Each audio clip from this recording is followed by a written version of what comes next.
moved it last night at home, so.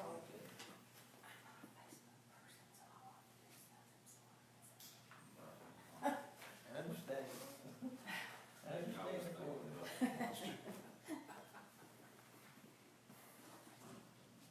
Yeah, I couldn't get it to go on my phone, so I just had my wife send I think if I move that over to here, to the office, I might be able to do it. something. Yeah, thank you. Come on, ain't highlighted. Well, I didn't print it in color because that costs more money.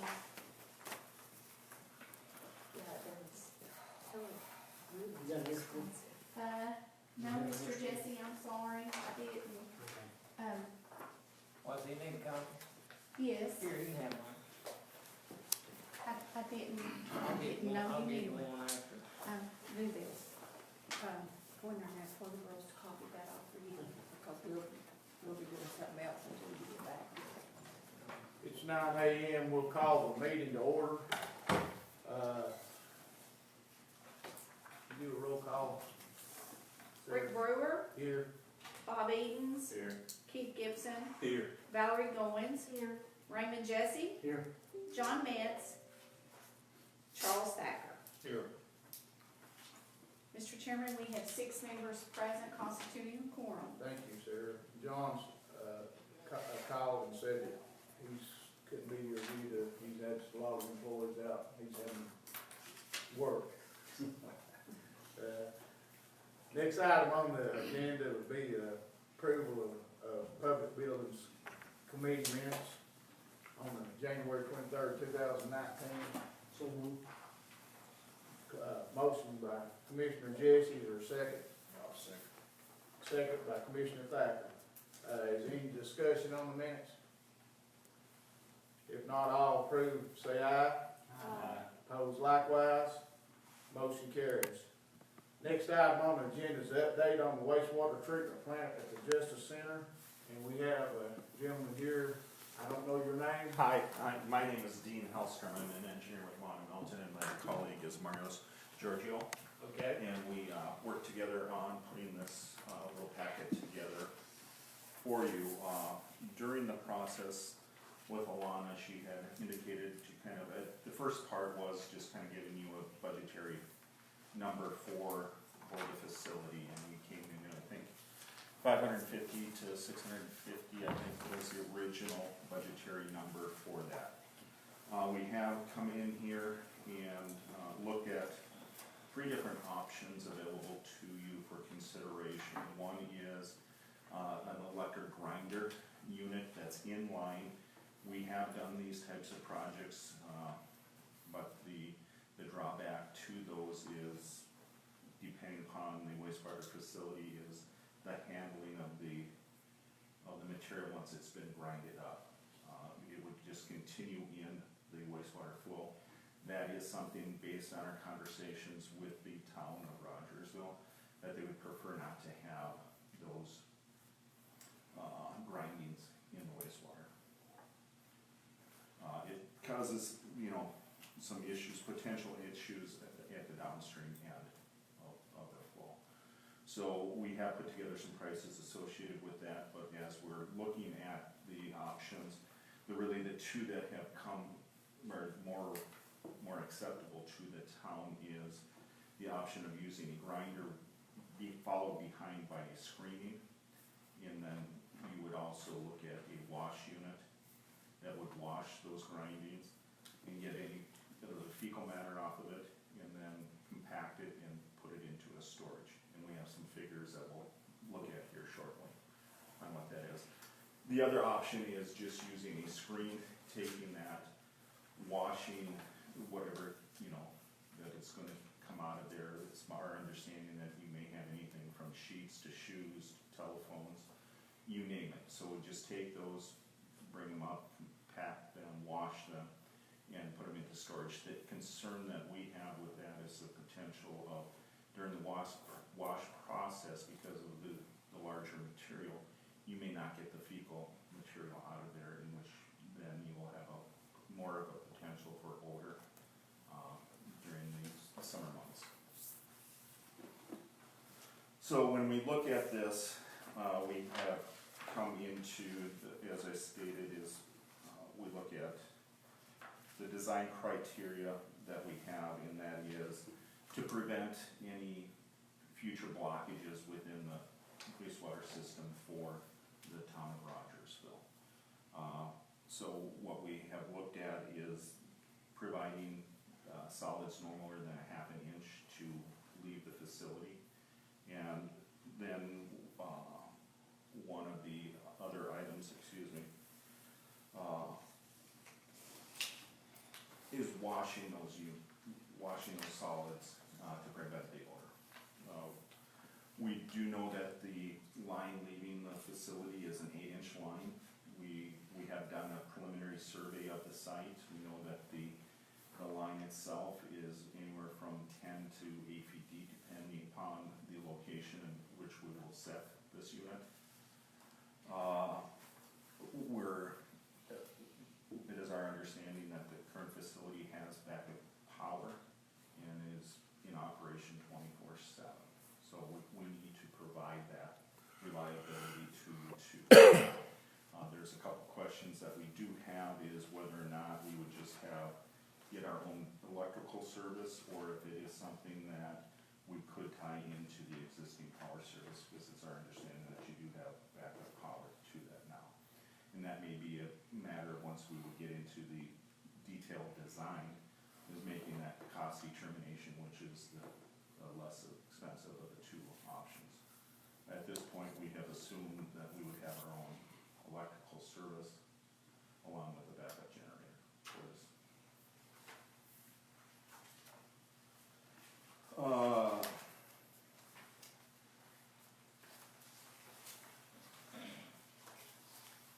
In addition to this, we have put in some costs for fencing the area, having the driving pads, etc., for this facility.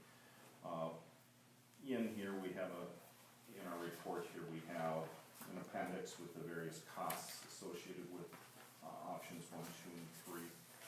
If we look at the figures of the equipment, if you go to Exhibit B in the Appendix C, this is. I don't have one. Okay, I'm sorry. It's the last appendix, the last of the kind of neon greenish yellow. This just happens to be probably the more well-known of the grinder type of units that are out there, and it has the nickname of the Muffin Monster. That's their code name for this. And you can put, like I said before, put this in line in the stream of the wastewater line, and as the material comes through, it's automatically always on and just grinds everything up. But the issue that we have is this is not acceptable to the town, just grinding it. So what we have to look at is looking at more Exhibit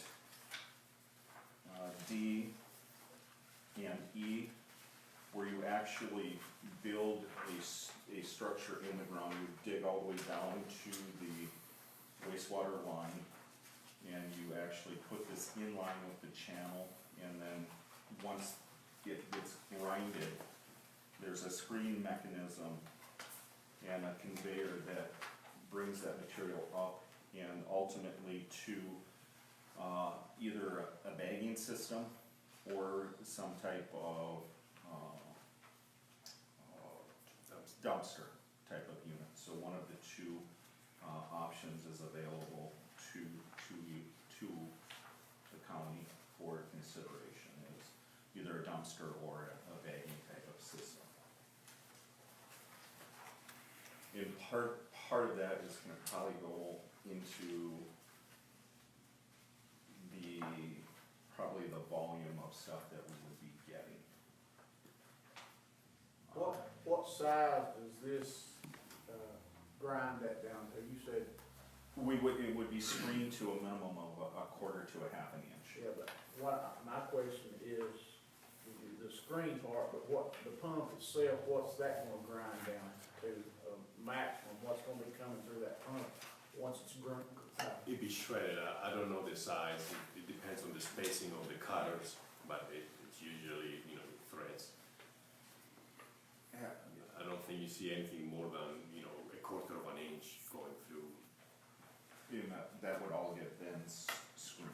There may be a picture of the grinding, material in that handout, that you may be able to see. I'll look and see if I have something. Okay. All this stuff is outside, is it painted, coated, or? Most of the stuff that is exposed is going to be either stainless steel, or then it would, anything that is not would be paint. Paint. Would there be any benefit of putting a cover over this? We have thought about that. The options that you have is maybe putting just like maybe a roof over it to help prevent the weather. Other than that, once we would get into a building, No, I was talking about cover. yeah, just a slight cover like that, I think would help. Most of these things after about 10 years look terrible, Yeah, and there's, trying to prevent that from happening because we could certainly look at putting a structured cover over the top of that.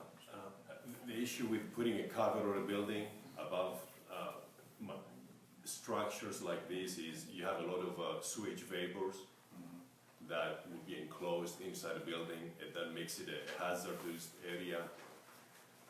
So it adds to the cost. All the electrical stuff needs to be explosion proof, so there is a considerable cost to enclosing something.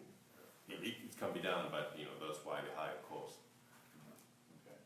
Yeah. And you said it had a bagging system, what are the bag stuff?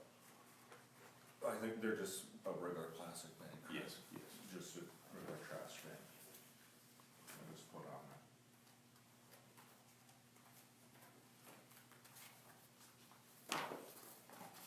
Has anybody got any more questions?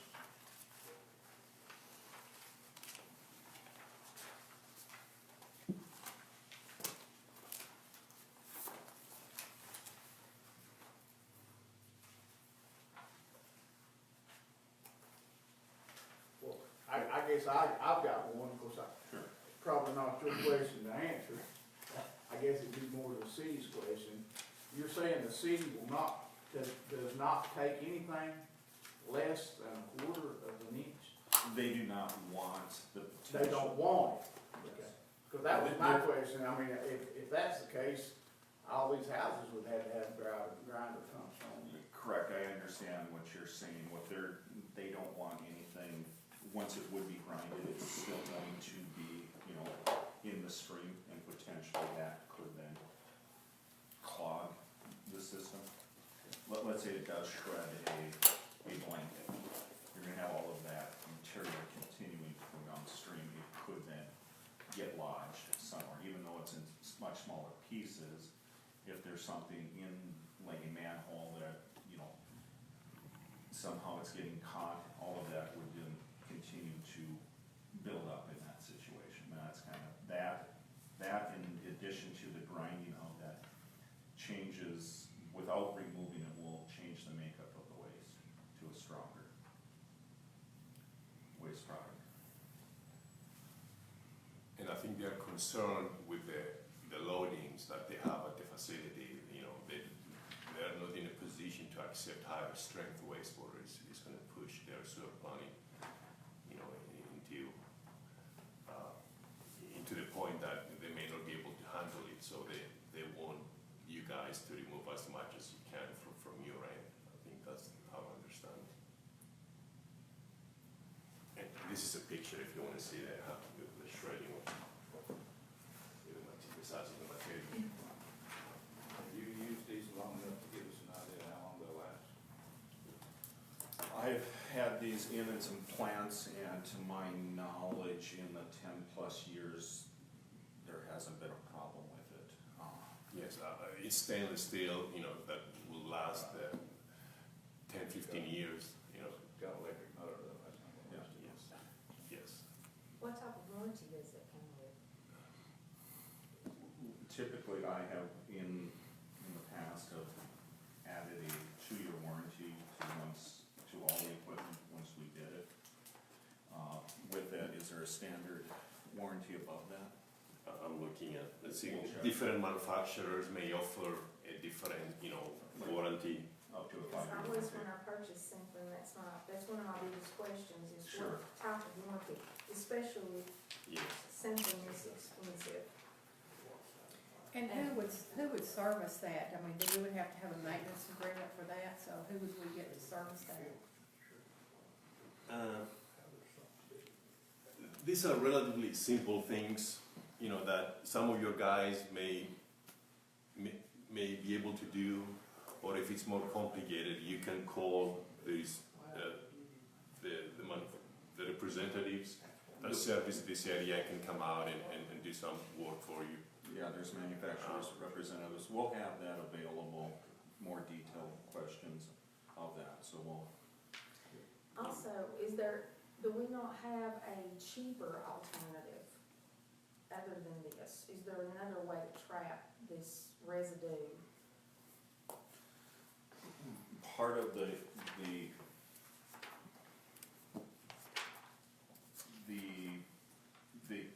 design criteria, the additional design criteria that we had was trying to have it automated. The other option is not having it automated, and then just putting screens in there, and then moving or replacing the screens, and that's gonna be very labor intensive. But how much less expensive would that be? And how much less expensive would that be in the long run? Putting a manual bar screen, I guess, if what you, that implies someone has to go there and rake that bar screen, a couple of times a day. Would that not go under maintenance, janitorial services at the facility? It can be, it's not, as long as someone determines that a certain person is to allocate so many hours a day for that task. It will cut your costs down to, to eliminate the equipment, I guess, maybe half, but you have to look over the 15-year period, 20-year period, paying someone to spend, 4 or 5 hours there, raking that stuff. That's what the owner, I guess, has to decide, to do. And, that person may not be there when you get a slug of stuff coming, but that may, clog things up too, so. It'd have to be done 7 days a week too. Yes, and so the automated part, it makes the life of the operator and the reliability of your system. It be more, it will function 95% of the time versus blaming the guy for not, being there, when you needed it the most, so.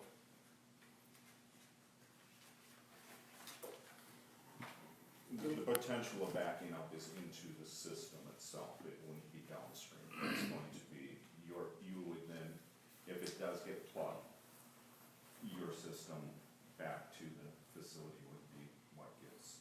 We're talking about a scenario where people's constantly putting stuff down the commode though, which we know that there's a lot of stuff goes down through there that's not supposed to go down through there. But it's not like the prisoners are standing in there constantly putting things down. And I understand what you're saying, it would have to have somebody would have to pay attention to what you're asking, Valerie. But, I think we need to look at all of our options before we continue with this, be my. I mean, it's hard for me to look at this and spend $450,000, that's the cheapest option we have here, when possibly we can do something that's a lot cheaper. Okay. And, I mean, that's what we're here for, is to try to save our county money. Sure, I understand And that. still work efficiently. So, I'd really like to see the option of a manual type of service, other than that. Okay.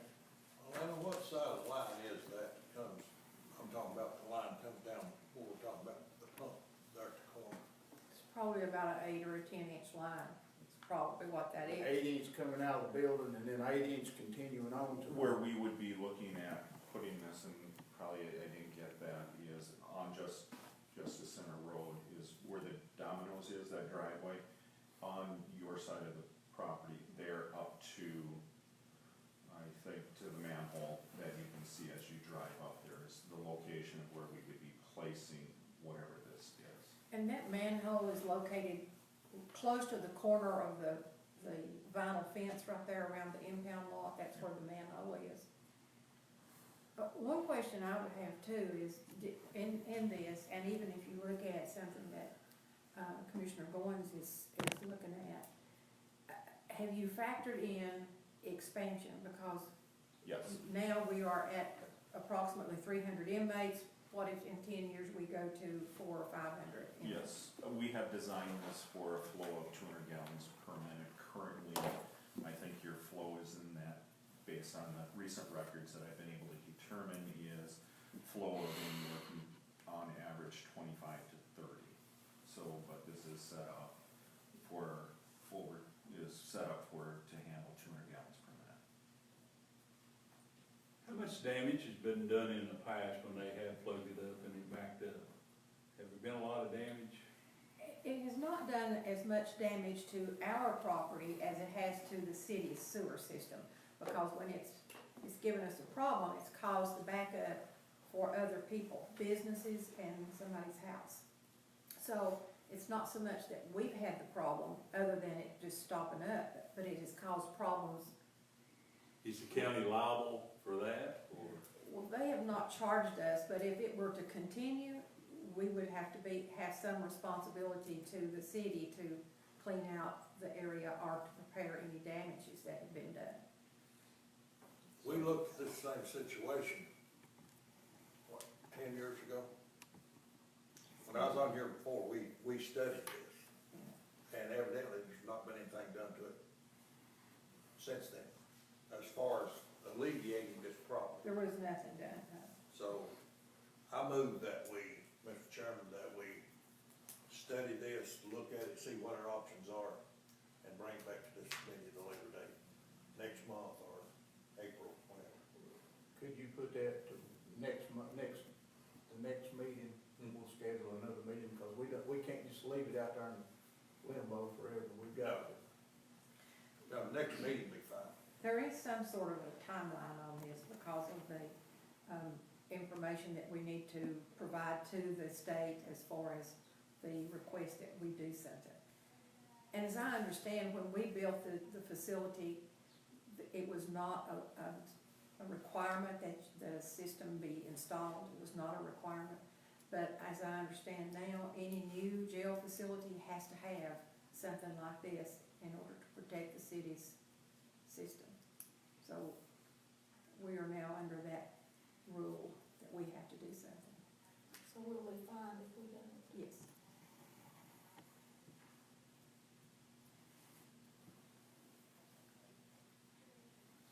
There's a motion on the floor, is there a second? Second. Did you get that motion, Sarah? Move that we study the options and make a decision at the next meeting. Okay, does everybody understand that motion? And does that mean that also we'll have what I requested as well? You wanna look at what the potential costs are for an annual system. Yes. Do Is we, everyone else in agreement with that? If we get that option, Yes, fine, but if we pay somebody $8 an hour, it's a lot cheaper. $14,560 a year. I think one of the things that I want to leave you with, and we'll do that, is, you're dealing with sewage and having a person in that environment 7-8 feet down, that's a potential dangerous situation. It's a confined space. if you have to go down, you're gonna have to then have the sampling and probably have another backup person. Yes. In a gate, if you have to go down into the system. So it's not a straightforward situation. It can be potentially dangerous and put, Oh, I guess I was just thinking possibly we would have someone that we could assign that duty to that was already employed, and not an extra $8 or so an hour. I'm just thinking, there's probably someone out there that would have the time, Oh, sure. and they could do that on a rotation basis. And I guess how that gets staffed maybe is not something that we'll look at. That'll be Exactly. yours. What we'll do is come together with the cost, provide probably maybe what we would think you would need to check it. And, you know, the concerns associated with that type of a system. But ultimately, the decision is yours.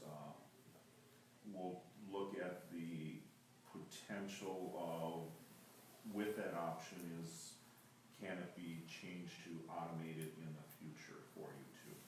That maybe you start with that and look at, okay, this isn't quite what we want, what can we do now? So, we'll take a look at that potential option too. Also, just for your information, when you have a confined space situation, then that's almost a hazardous situation. And so that person, if he is willing to do that job, would have to have confined space training. We would have to report that to our insurance, so that would be covered as a confined space. Is any further discussion on this motion? If not, y'all want to do a voice vote or a roll call vote? Voice vote, fine. All right, all in favor, say aye. Aye. Opposed likewise, the motion carries. If you could, I guess just wait till we give you further instructions on what we're wanting to actually look into. Okay. And, we'll take what we have in consideration and talk to the appropriate people. And I think it would be good if we had the information before the meeting, Yeah. so that we could look over Well, it. we need to know what information we're wanting to get, I guess. Yeah. We'll So- wait for our marching orders from Alana on what additional items you want studied. We understand the mechanical, but the details associated with that she'll provide us. I would suggest you, we'll talk to the mayor and let the mayor get with you on, or he can get with Alana or whatever, you know, but, we need to run this, I think we need to run all this by the mayor, and before we proceed any further. We'll have our in-house get together, and then we will be in contact with you to let you know what we want you to do. Okay. Thank you very much. Thank you. I got one more question. Yes. This person that cleans the screens, will the EPA be covering it? We have EPA rules that we have to abide by for them to clean this out, as in protective clothing and respirators. I'm going to state most likely yes, but we can confirm what those requirements will be. See, the I don't mechanical, know about the EPA, but I'm sure we're going to. OSHA and stuff like that. KDOT, and of course, you know, as far as I'm talking about the person, it's actual person. persons, or OSHA, or TOSHA, Yeah.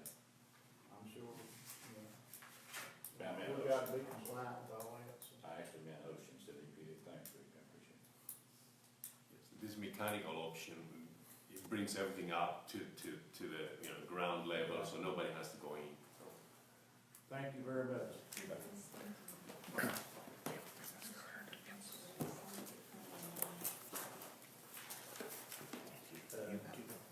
Next item on the agenda is review of the lease agreement for the Standard Valley Fire Department. Has everybody got been able to look at a copy of this lease? I guess everybody should have had a copy of that, I'm sorry. Keith, you got a copy yesterday, right? Yes.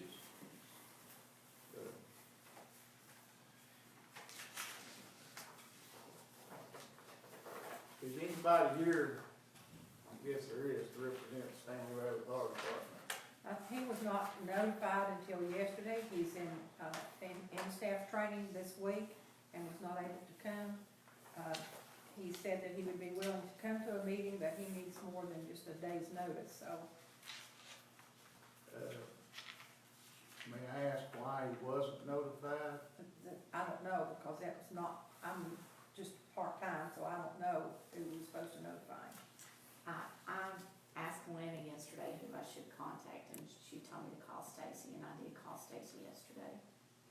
He never returned my call, but.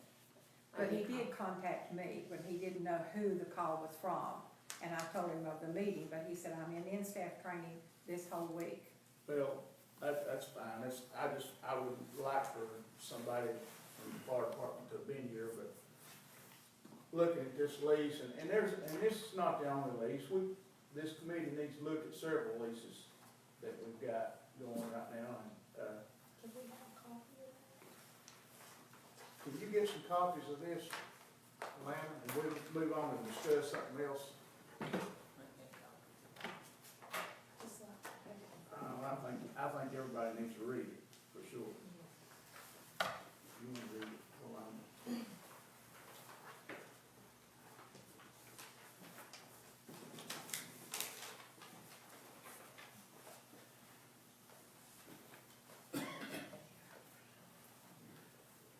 we're gonna take a 5-minute or 10-minute recess here and give us some time to look at this before we move forward. it's fine, can we? Or do y'all want to just go, continue with what, and come back to this? I mean, if somebody goes back and we do courthouse attic installation and come back. Yeah, we should do that. And then I can read it in between while we're having a little break. I guess we need to wait on Charlie right now.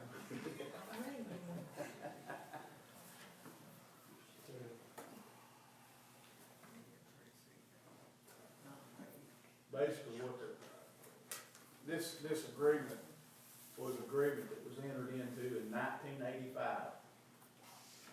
And it was supposed to be a 5-year lease. And it was automatically renewable upon written. Tell me if I'm right on that. How does that state that in there? It's automatically renewable upon written. Term of this agreement shall be a period of 5 years, beginning on the first day of December 1985, and ending on the 30th day of November 1990, with an automatic renewal at the end of said term for 5 years, upon written notice being given at the end of each lease period. So we should have been renewing this lease every 5 years since December the 1st of 1985. Well, in 1990, when it came Yeah, renewable. that's when it all started, was December 1st. Also, the district number is incorrect on here, it should be District 3 now. Right, that was 5 back then, you know, when the Right. agreement was wrote up. It says, it states in there, just highlighting some of them, that they are responsible for all utilities. It states in there that they're supposed to cover the insurance, $300,000 worth of insurance. And there's some more stuff in there that needs to Do be. you want me just to read it? Yeah, just read it, that way everybody will know what it says, just start spinning and read it. Okay. You can read better than I can.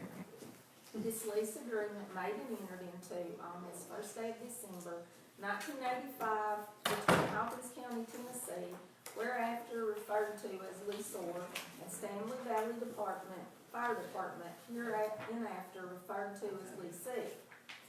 That leaseor is the owner of the hereafter described premises, and for and in consideration of items hereinafter mentioned,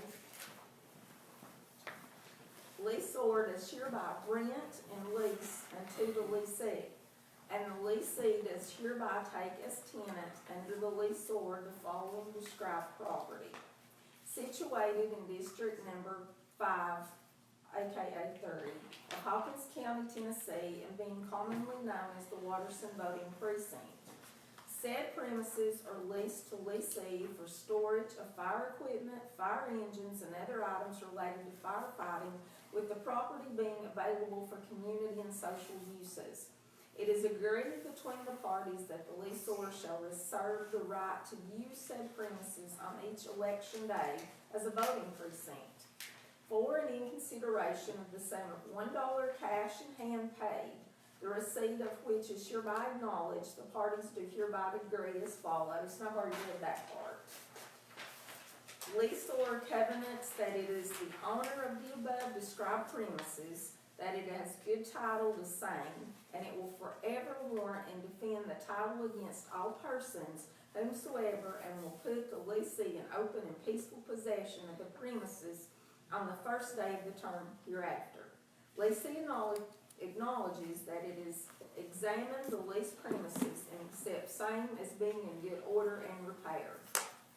Leasee shall be responsible for assuming all costs of repairs and maintenance on the new part of the building situated upon the premises, and the Hawkins County Election Commission will be responsible for assuming all costs of repairs and maintenance of the old part of the building. No alteration, addition, or improvement to the leased premises shall be made by leasee without first submitting a proposed plan to leaseor, and then, with written approval of leaseor, all such alterations, additions, or improvements shall be at the expense of leasee. Leasee shall further be responsible for all utilities and monthly expenses on said premises. Leasee shall assume all liability on the premises and hold leaseor harmless therefore, and further, leasee will indemnify leaseor in the event suit is filed for any costs, judgments, expenses, or legal fees. Leasee shall maintain insurance on the premises of at least $300,000 aggregate amount.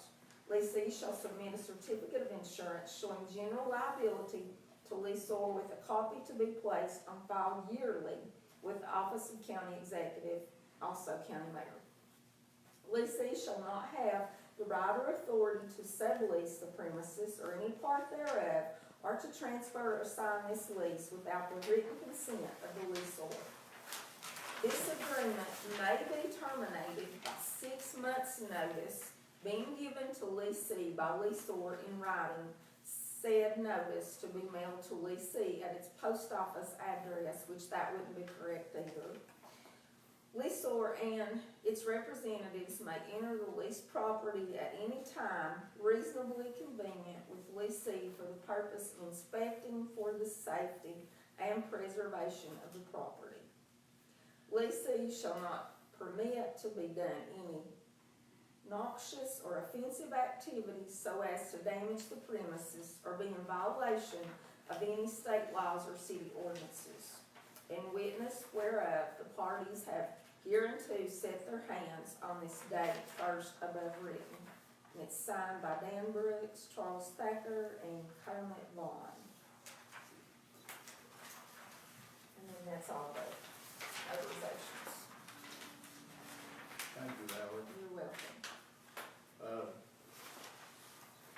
There's a lot of things that, I guess there's a lot of questions about this lease that needs to be answered. So we're paying the utilities, is that correct? We've been paying the utilities since 1985, to my understanding, Okay. Insurance also? and insurance also. It sounds. Any idea how much the insurance and stuff, is that just a lump? We don't pay the insurance on the entire building, and I'm not even sure now that I have to look to be sure, but I looked yesterday, it's not on our insurance, listing. But the only thing that we would be able to insure is the original building, the Which original one? part. That original building wasn't much bigger than this room right here. Right, so that would be the only thing that we would be able to insure. The additions that they have put on, that's something that the fire department itself insures and provides us with a certificate of insurance. So they do provide that coverage. Since I've been here, we have always paid the electric bill. Right now, we are only paying the electric bill on the original building. We do not pay the electric bill on the additions. Are you saying there's 2 meters up there? As far as I know, there are 2 meters because we're only paying for what is the original building. It's my understanding that the additions, they provide their own heat system and the lights. I'm not, Danny, you live right there next to it, do you know if there's 2 meters or not on that building? There wasn't when I was involved in it. I've done, I went ahead and I've done this before. Mr. Albus has asked us to do this in times past. And so I've got a spreadsheet here from the fiscal year 14-15 and up through, January of this year. And the light bill we did this on an annual cost with a 12 months average. And in 14-15, the average was $387 a month for just the electric bill. We do not pay any water bill up there. Right. There's no And water on that building, There right? is not. Yeah. And, for the fiscal year 17-18, the light bill went down to $183 average per month. So far this year, from July through January, the average was $165 per month for the electric bill. And that's for Did just you the say that panel room was about the slash. size of this room, Charlie? The original The bill, original. What we're supposed to be? when we did this lease, Right. that's what I'm saying, it's been added on to First and then. 3 times up, I think. That sounds like an awful lot for a tiny space. Yes. Yeah. I mean, this is what I think, and, you know, and I'm pro fire departments all day long. I mean, I'm for helping our fire departments. We need to, because those guys give their time out there to help protect their properties. But, you know, in the same sense, we need to be treating them all the same. And we're not paying light bill for Lakeview, for Sigourney, for these other fire departments, Persia. We're not paying their light bills, and the way I understand it, there's been stuff, and I don't know if we need to talk about this today or not, but my concern is that I think we no longer, it says in this, that they're to be responsible for all utilities. I think they should. We're not getting any use out of that building whatsoever. I mean, the community is allowed to use it, but it's up to the discretion of the fire department when they can use it. We have no say in that whatsoever, as far as am I right? As far as I know, and They've got complete control over that They building. have They don't control. know they have a lease on something. Well, that's another question. It is legally, there's no lease They on don't this. have a lease on it now, Right. this lease is void. You know, there's nothing in writing that we can find anywhere where that's been updated, right?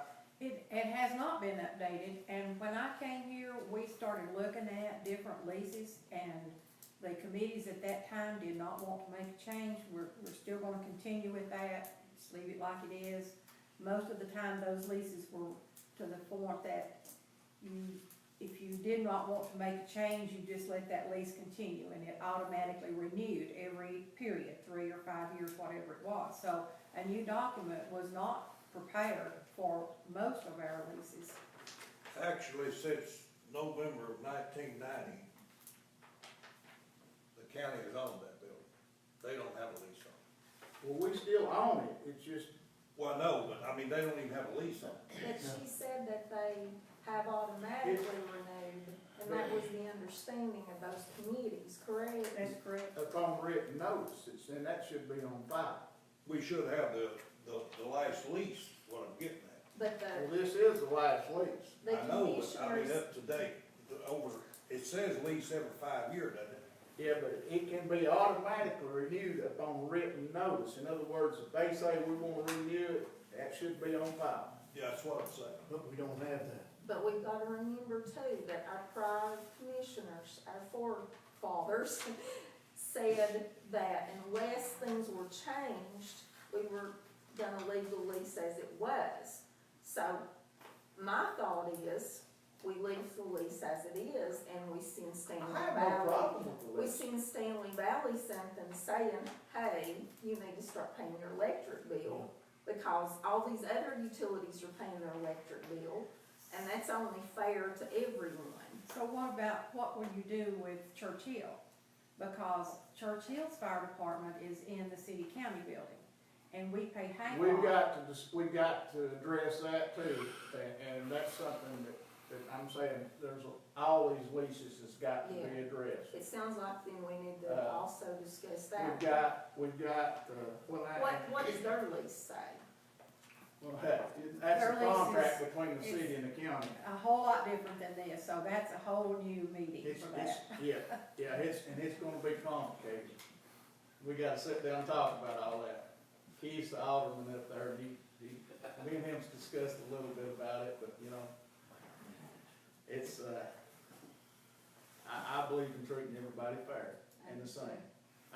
The things that needs to be addressed on this is, it says in here, no alterations or additions or improvements to the leased premises shall be made, without first submitting a proposed plan and then written approval. From what I understand, there's been some additions made, that nothing's on file that was ever approved. There have been some additions made. Now, there were additions made prior to me coming to the county. I know of a couple of additions that were made that somebody did come to a committee and say, this is what we would like to do with your permission. And I think that if we went back to look in the minutes, you'll probably find that the committee did approve. Now, whether it was an architectural drawing that was presented to them and the committee did something in writing, no, it would just have appeared in the minutes that they did ask permission to add a bay. It may not have architectural drawings with it. Well, Danny and I were there when they added the, bays on the, east end and also on the west end of that building. We were in the fire department at that time. And my knowledge, I mean, I know I didn't ask.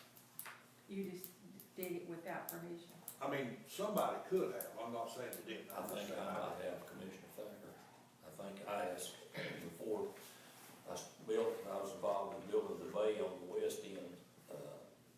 We discussed the length of the building over to the road.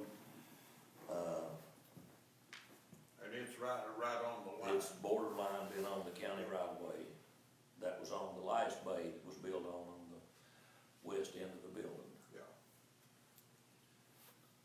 I was there from day one on this fire department, so I know a little bit about the ins and outs of it. Well, was there lots of renovations done on the inside of the, what they call the community, I guess, community room or whatever? There was. Done? And Yeah. somebody actually did come to the committee and ask permission to make a petition to actually enclose an office for the fire department so that people in the community using it as a community room or as a voting precinct would not have access to the fire department's records. So they did get permission from the committee, and you'll find that in the minutes. Well, does that, when you're saying committee, should that not be something that they took before a full county body? I mean, we're just a referral committee, all we can do is make recommendations. You know, everything that we do here in this committee needs to go before a full county commission. I mean, we don't have the authority to tell them that, Start paying light bill. they need to start paying light bill. That's gonna be up to 21 people in county commission. There's going to have to be a resolution done to take care of that. We don't have that authority. So, I mean, was that not took before full It county was commission not. in the past? There were some safety measures taken in the parking lot. It came before this committee, but that didn't go to the county commission either. Those are just, I don't think we take that responsibility as chairman of this committee to say that we're gonna do this or we're gonna do that. It's all gotta go before full commission before.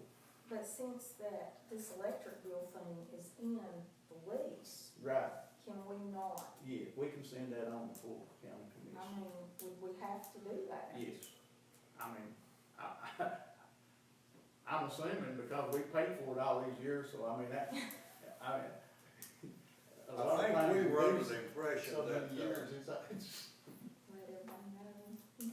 I mean, I don't wanna take do anything within this committee. I'd rather full body vote on everything. I mean, it's like, we're not trying to hide anything from anybody. We want everybody, we want to be open and transparent about all this.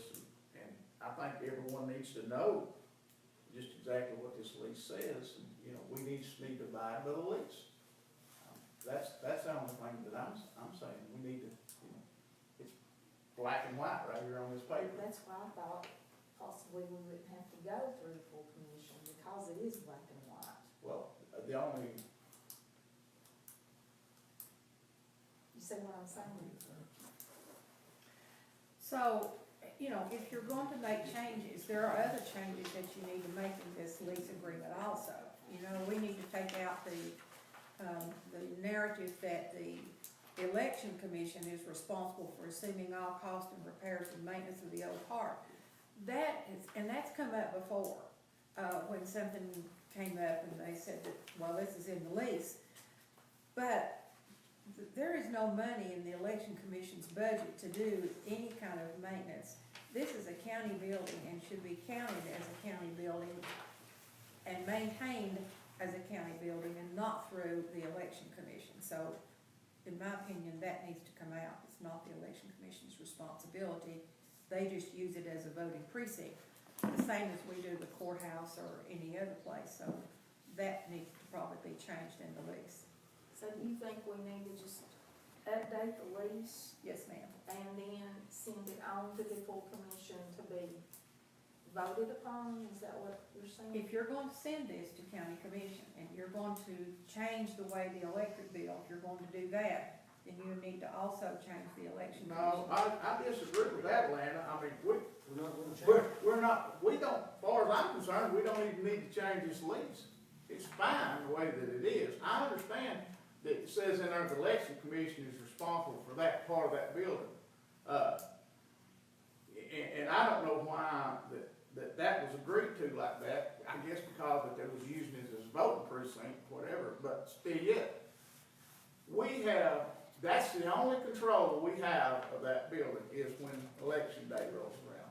If you want to use, and now, correct me if I'm wrong in what I'm saying, I mean, this is my understanding, that if a citizen of that community wants to use that building, they don't come to the county to ask permission, they have to go to somebody within the fire department to get permission to use that building. So the fire department is the one that has control over that building unless it's election day. True. Okay, so, you know, I don't know why that, this would be what I would be in favor of doing. Since the county has no control over it except for election day, if we wanted to draw something other up and just give them the building, as long as they let us hold the election there on election day, and then we have no part in it, I mean, I'm fine with that, but, you know, we've got to do something about, this lease needs to be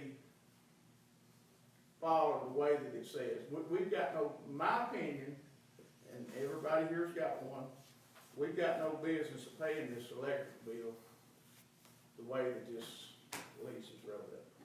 And there's other questions, other things that, as far as these leases, that you're gonna find out, and I'm gonna bring some of them to the committee's attention, that we need to look at some of these leases, but, you know. If this is a continuing lease, and I understand that they've not done part of it, but to We be fair can blame the county also. to be fair to them, there is a clause in here that says you can give them notice and terminate this lease. What about doing that and then tell them right up front, we're gonna renegotiate this, but there is a clause in there where you can give them so many day notice, 60 days, I think. and then let's redo this lease and make sure we get it. If we decide to go the way you're talking about, let them have it except for the election days, I'm not opposed to that, but we could give them a notice and start the ball rolling. And just tell them, as of right now, we're not gonna pay the electric bill anymore. See, that's why I was hoping the representative would be here today, where we could have this discussion, not just a one-sided. Right. I If agree. we don't have anything on paper that this is gonna be renewed every 5 years, then we're liable for that building. And anybody that goes in that building. Because they don't actually have a lease on it if it's not been renewed every 5 years, the way this reads. But I do like Keith's idea that, Well, I'll entertain any motion that the committee wants to. that we immediately send notice to we immediately send notice to the fire department that they're now liable for that bill, and that they have 60 days to is it Well, six? you don't have to do that, actually, all you have to do is 6 months. Is like, it 6 months? I thought it was 60 Yeah. days. redo the lease. To renew. Okay, so we have 6 months to renew the lease and redo it. We don't have to even say anything about the light bill, no nothing. We just need to close the lease out and then let them know that we're gonna redo it. And then when we redo it, we don't have to put that we pay the bill, light bill. Well, I think- New lease. I just think I disagree with that just a little bit, Charlie, and I'm gonna tell you why. It's gonna take 6 months to close this lease out. I think that's what it said there. I just think it'd be kind of a good faith thing to give them notice. I think we need to give them notice, but as far as, you know, I agree too, give notice about it, but it says in here, they're responsible for the it electric. doesn't say that, yeah, And that's what I'm I talking would about. think we ought to stop that Immediately, yes. immediately, and then Renegotiate the lease. renew the lease, renegotiate the lease. Like it. I agree. I don't think you should give them the building. Reason why it's taxpayers' building, I and don't if you give it to them, they decide they don't wanna lease it, and they wanna just move out, and then they just take the building and then sell it. The It could county's be, not- it could be in, Also, there's things that can be put in there, if it ever ceases to become a fire department, it reverts back to the county. Yes. That's what I'm saying, You you can need do to make sure stuff it's like written that, in that yeah. way, But, if you're gonna do that. that's And something we it's need to even talk in about this. later, though, I think, like he said, I think it's something we need, they might not even want it. So, you know, we're talking about everything that Then there's some other issues you might have to wait before you really do the lease, cause there's still money tied up in certain locations that has not been done to the building that probably needs to be worked out before they decide if they don't wanna do it or not. Do you mean not give them notice that we're gonna do it, or? Well, you give them notice they gotta pay the electric bill, but, I mean, there's still $6,000 that we're gonna have to figure out where it's gonna end up at before, I mean, me and you done discussed. I know this. what you're talking about, I don't know if everybody else here knows what you're talking about, Mike, as far as the $6,000. I'm totally clueless as far as the $6,000 goes.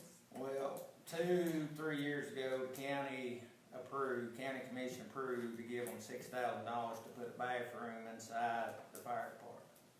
And I mean, I just heard today, they don't even have water there now, so I don't know what good the bathroom's gonna do if you ain't got water, but, City water goes right by.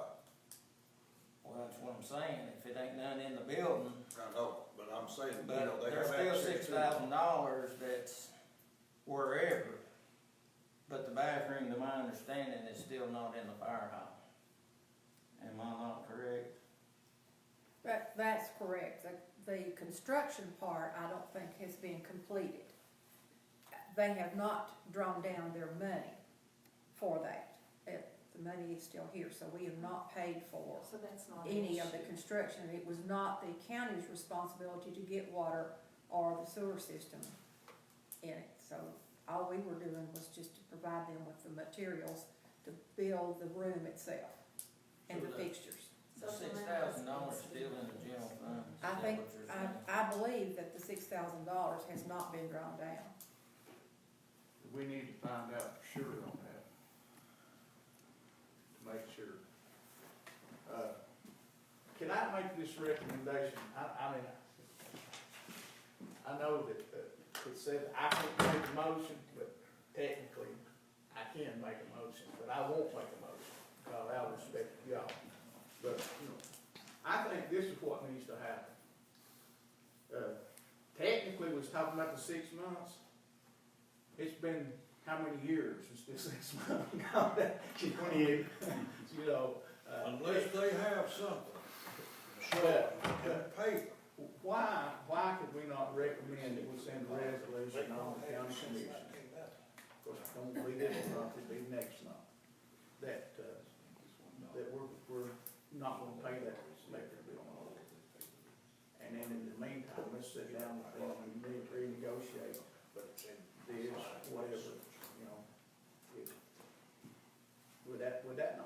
appropriate, because it says in here, they're supposed to pay the utilities. And it's not like it's a big surprise or anything. And Let me ask, Commissioner Alves, did you say that they were 1 meter or There was 1 meter when I was involved in the fire department, yes, sir. was this before, was this after they building the bays and done all that? Mhm. As far as I'm concerned, and what I know is there's 1 meter out there. Okay. well, you know, I think after this meeting, I've never been in the building. I would like to tour the building. I'd like to see what it looks like. And that way I'd know more about what I'm talking about. I'm taking other people's, word, which, you know, I believe what I'm hearing, but sometimes it's best if you see it for yourself. And, Well, the building is, but we can find out that information after this meeting. it's over twice as big as it was when this drawing.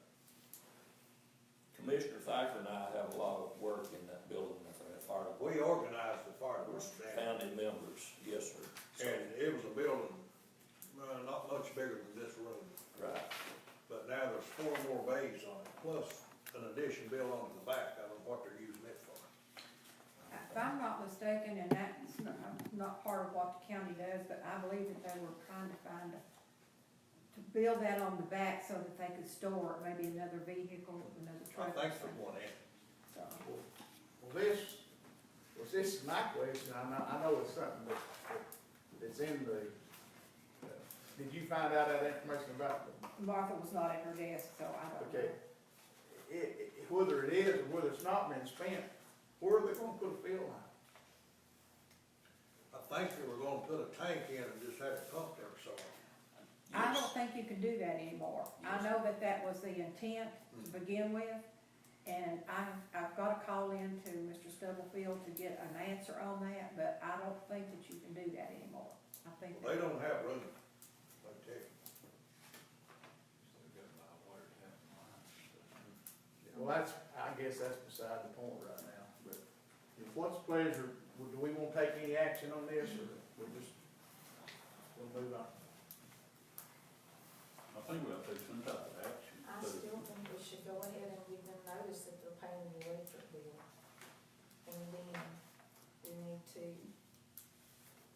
possibly, I think we need to redo this lease agreement. Now, I don't know if, it's up to the rest of you all as to whether we need to take this through, to the entire commission. As far as the bill goes, I don't see why we should have to. It's in the lease, and we are the buildings committee. And I would think we would have that authority to say, hey, you're supposed to pay your electric bill. The reason some of those additions and other things that was done to that building in times past wasn't brought to the full county commission was they had the lease on the building, and it wasn't costing the taxpayers any money through the county commission. The fire department was doing it all, they were paying for everything. So light bill, yeah, except light bill. Of course, light bills have increased. That's the reason, didn't have to go through the full county commission to build those bays on or anything else, because $300 and $400 a month, that Let adds me, up. let me just poll the committee, what do you think, y'all want to try to take action on this as a committee, or send it to full commission? Cause I'll ask the chairman of the county commission, what do you think? Do we need to send this before full commission to take action on it? No, I don't, it's already in the contract, so I don't really see no reason to. Okay, I'm gonna ask this committee, Bob, yes or no, you want to send it to full commission, or you want to take action on it? No. I don't see any reason to do that. Okay, I'll entertain a motion from this committee, that whatever action y'all want to take. Go ahead and what you said about. We need to make a motion that we send notice to the fire department that they are now responsible for their electric bill. And, Effective what date, Valerie? I would say like their bill cycle, like we will start it with next bill. I mean, It's close to where Danny lives, or what day of the month you get yours?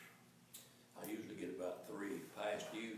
No, it's the 15th, Charlie, it's when Well, that's what I get mine. I've got 5 light bills, When you have to. and I get mine about the 15th or 16th. mine's the due 15th. on the eighteenth, and Yes. so, I'd so probably yours just is say due on, March. I would say then effective the 15th of March, they should pay their own bill. That Well, gives why them don't you almost say It's the March due the billing 12th. cycle? That bill's due on the March 12th of the bill. month. March billing March cycle. March March, bills. yes. we normally receive them around the 2nd or 3rd of the month, and then they're It's due due on the the 12th. 15th. Okay, it's due on the 12th of the month. Well, just, you can put your motion to start paying the March light bill. Yeah. Okay, so what we'll probably do, if that light bill is coming in here to us, and it's coming in our name, so we will have to be the party that goes to the electric company to say, we're taking this out of our name and putting it into, So then we probably need to scoot it up to the April 12th. that would probably be the best That'll thing to give do. us time to let them know, that'll give us time to let Stacy know, and we'll be able to do that. Okay, is there a second to that motion? Second. Can we go over that motion, because there was You a didn't get lot of back and You forth didn't get all discussion. that? That was. Well, we've changed our minds several times, Okay. so could someone just state the motion, please? I make a motion that the Stanley Valley Fire Department will now be responsible for their electric bills starting the April 12th due date. So the March, they'll be Okay. They'll be responsible for the one due in March, because we're gonna have to get everything switched. okay. I would just put April due date, Yeah, April due date instead of having Bill. 12, I don't, I didn't. billing date. they might pay it at a different time. Yeah. Well, that's. So that would really be the March bill, but it would be. We could say on a certain date, we are gonna turn the power off to the building. Well, Yeah, Host and then- Electric will do that. I know, but I'm just saying, you can tell them at a certain date, you know, Holston Electric will be turning this power off. You will need to put it in your name. I think they give you maybe 10 days after the due date, if it's something Well, like If that. we go down there and take it out of our name, they need to be somebody there. 'Cause That's what I'm saying, you give them, There needs to be you somebody. give them notice on a certain day that we will be taking that out of the county's name, and that you will need to have somebody to turn the power on. Or And say- that way you get, cause the Holston Electric will bill us up to that date Yeah. then. And then the new bill will be totally in their name. I think we can work that out of this office, okay? Just let us work with Holston Electric and the fire department. We can get it worked out, whether it's March or April, Okay, we can get that worked out. okay. So, you understand Valerie's motion downstairs? That the Stanley Valley Fire Department would now be responsible for the electric bill starting in April's due date. As per the lease agreement, original lease agreement. Is there a second to that motion? Mr. Jesse seconds the motion. Is there any more discussion on this?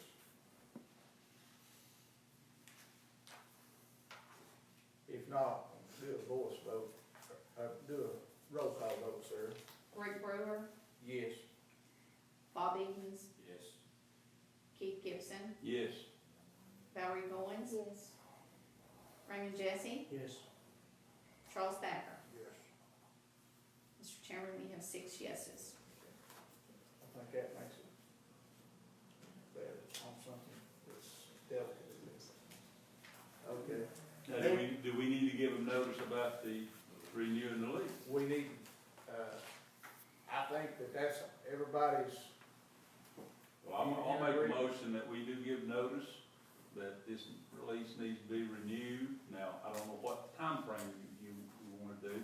Does that need to go in front of the commission, or is that something we do here? It's something this committee can do, and what you need to do is just write the lease the way you think that it needs to be, and then you can get ready to go to county commission if you want to renew that or send it to county commission, but. once we get all the signatures from the fire department on it, we can put it in a resolution, taking it for the county commission, but we can go ahead and renegotiate this. I'll do put that in form motion that we do renegotiate this lease. Okay, That's something. and there's a second. Is there any discussion of that motion? We'll, when we get the lease finalized, we'll involve our county lawyer, right, let him read it, make sure everything. Yes. Okay. Yes. Good. It'd probably even be better if we told him what we wanted in the lease. Oh, and yeah, I he wrote understand it that, up. I mean, the final thing, Right. he goes over and proves that we've got everything ordered, and then go from there. Would you wanna work, you and Bob wanna work with Sarah on what the wording on this is, and we probably wanna have another meeting, make sure that it's legal with the lawyer, and then we'll have another meeting, Sarah, work with Sarah around It actually might be easier for Keith and Bob to be able to, what, That's I don't care, but coordinate their somebody, schedules since. we've had this Since discussion. we're retired, you're not, huh? Yes, I wish I was, but I'm not. But That's fine. let's get this agreement together and make sure that the lawyer says it's good and Stanley Valley's good with it. And then, Who is over the Stanley Valley Fire Department? Stacy? So does he have a co-captain or something? I noticed there were two names on this original list. well, that It was, Charles and- Or was that the county that was the commissioner? old, yeah, that was Charles, you was, Well, I didn't know if it was a fire, well, it says director, so I figured he must have Well- been the fire department director. So do they still have a director and a captain? it was chief. I guess they got a captain too.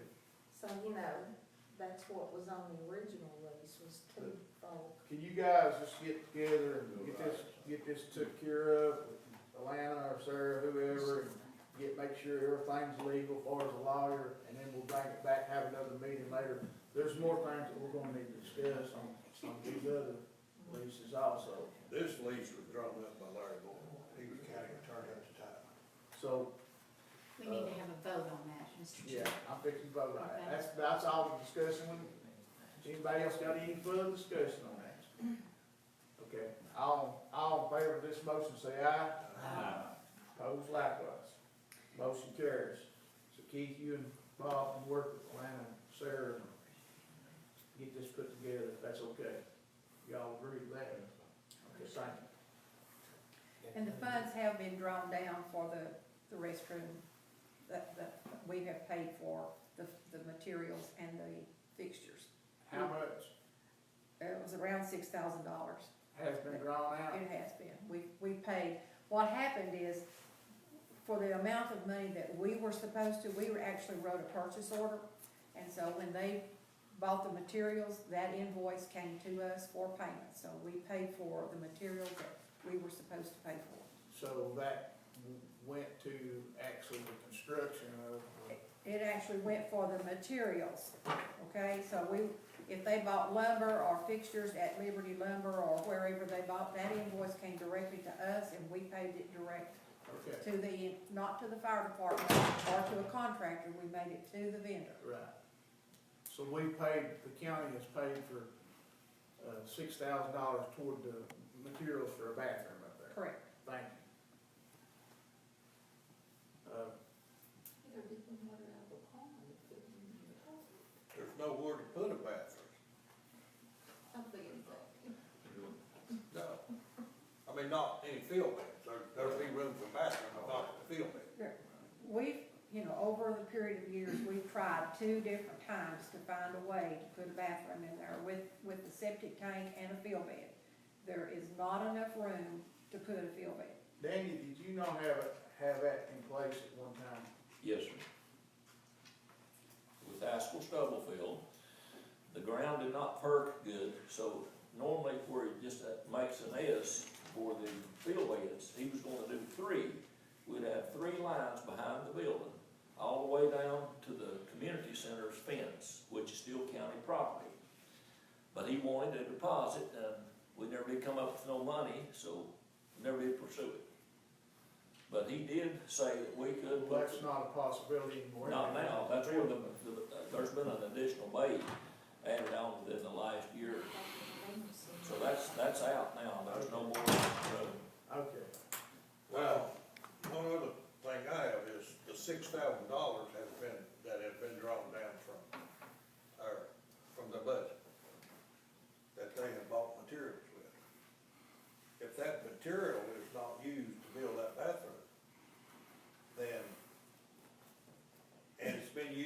other sources. That material's given to the fire department in good faith for a bathroom. Now, if they don't get the bathroom, then I think we need to look at budget time and maybe withdraw $6,000 from their budget that we normally give them.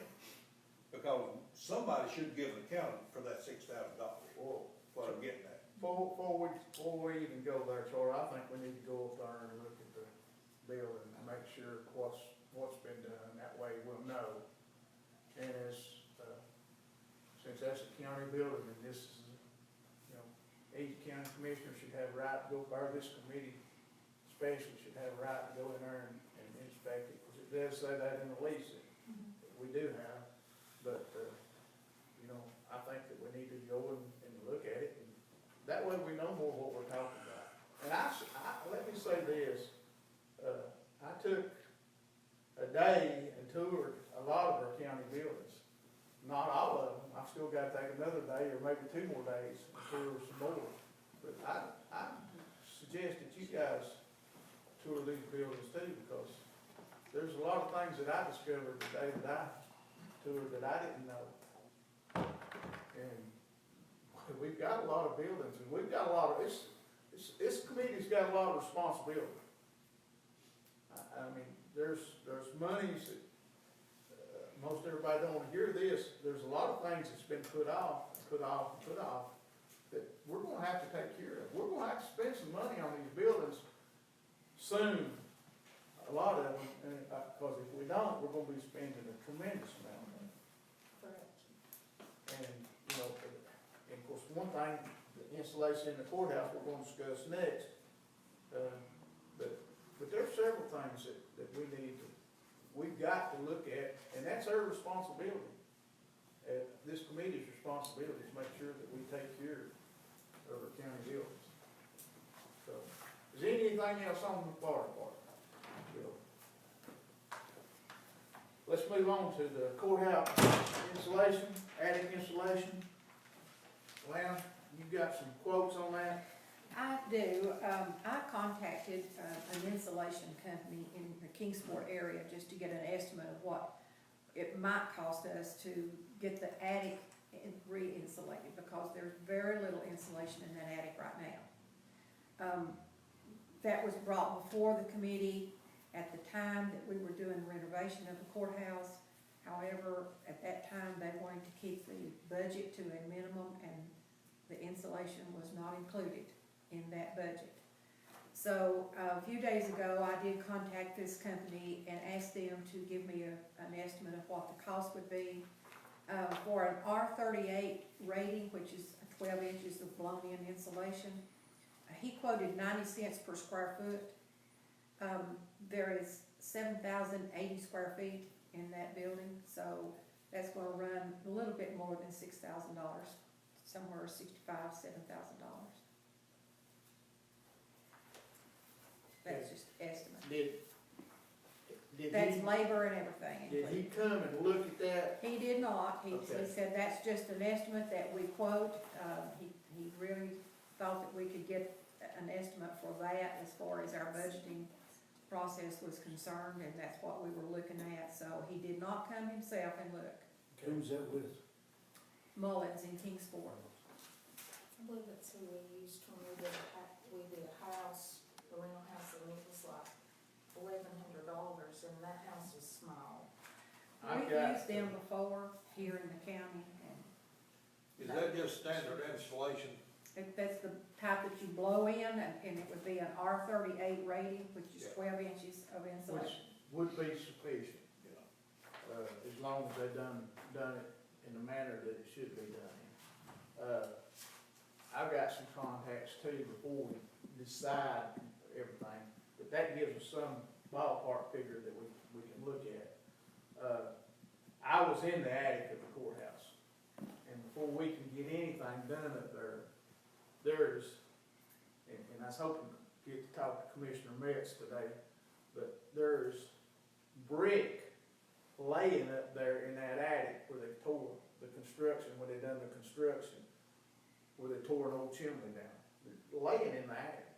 And a lot of them is laying to where, if, say could possibly be a safety issue if we was to have a small earthquake or something. So, I mean, and not only that, there's servers up there also. There's pieces of wood, there's just Are there no insulation in there at all? very little. Well, What happened, there was in the past, and there was a problem with pigeons, am I understanding That's that right? There was a problem with pigeons, and when they went up there and cleaned up after the pigeons, most of the insulation went also. So, very little. We're losing, All these bricks and stuff have to be taken out. well, I've talked to Commissioner Metz about that, and of course, that's county-owned property, and they're needing some bricks to go back up to the Kenner house, which is county-owned property. And Commissioner Metz and I said, you know, we could try to get up there and get those brick down. Commissioner Metz was gonna bring his crew over here, and I think he's decided that he probably just needs to get up there and, We've talked about that. So we have maintenance people work around the courthouse and but it's something, you somebody. mean a maintenance person can't go up there and take a 5-gallon bucket and carry those brick out of there? No, If they don't, we need to get rid of them and get somebody I'm else. not gonna go there, but, you got to know where you're going. There's really a safety issue. Well, let me explain the way that the flooring is non-existent in the attic, okay? There are walk paths to get to certain locations. When we do the insulation though, we just need to be sure that everybody knows that you can't just walk out there anywhere you want to. But some of the wood that's up there, the planks and the lumber part, is we need to have that. At times there are places that we need to walk that there is no flooring. So if you can put that, you know, down, that you can actually walk on it and make some sort of a walk path. So that's part of why that some of that wood was up there. Now, part of it was up there due to when they tore out or redid some things. But there are times that we have used that lumber up there simply to make us a temporary walk path. As far as the brick is concerned, that is old brick that we can use at the Kenner house. And we don't want to damage them, so we want to be careful how we handle them, because sometimes they're so old that you can touch them and they just fall into dust. So we need to be careful with them and put them up at the Kenner house where we can keep them protected. Those bricks were made on site. They were made on site. A lot of them were made on site. That courthouse doesn't even have a foundation in it. You're correct. Oh my goodness. It's like the Kenner building. Kenner house. All these doesn't have old buildings one. never had, they just dug down solid clay and started laying brick. So when we do that, now when Commissioner Metz volunteered to do that, you know, we talked to him about the safety issues, and he said that he would be willing to sign a waiver, you know, reducing any liability that we might have. You sure won't me up there then? Well, I've been up there, and I hope Randy's taking care of, I told that handrail at the top was loose, and I told him that needed to be taken care of, because when you climb up the ladder, you're just reaching for that handrail, and it was going like this, you know? That ladder is straight up and down too, so. Yeah, and there's some things we probably need to address on the ladder a little later, but, the light bill on the last fiscal year at the courthouse, we paid, $22,635 light That'll bill. save us money on That was utilities. not, that was ended June the 30th. That's not nothing on this year's bill, that's last year's bill. So when you look at that building, it's not a building that you would find like here when we've got, closed petitions and closed rooms. If you look at the way that building is constructed, it's wide open from the basement to the second floor because of the stairwells and that sort of thing. So it's really hard to heat and cool that building. But that will help with that insulation because it won't It go out the will roof. help, insulation will help. Ordinarily, we're gonna save, at a minimum, we're gonna save 10% a month, more likely probably 20% But, you know, even at 10%, at the quote that Atlanta's got, if we had to go with that quote, 2 years' time, it's gonna pay for itself at 10% savings. Mr. Chairman, I make a motion that we do insulate the courthouse. I see. Have we got the money, Atlanta? Well, what we were hoping that we would be able to do, we try to be conservative on our money that is budgeted for building improvements. We are conservative on that until we get through the winter months, because if we had to replace, an HVAC unit or two, which we did one year, that kind of empties out that line item. So we wait until after the winter month is over. So probably beginning in late March, mid-March anyway, we'll know that we're not gonna have to replace any unit. At that point, we probably will be able to pay for this out of this year's money. Well, also, Should we not request bids on this? before we do It this, is not something I that think we just need to requires a get bid. quotes, Okay. We just quotes, get let's just quotes. get quotes, let's not get bids, because if we get bids, then we've got to go through the bid process.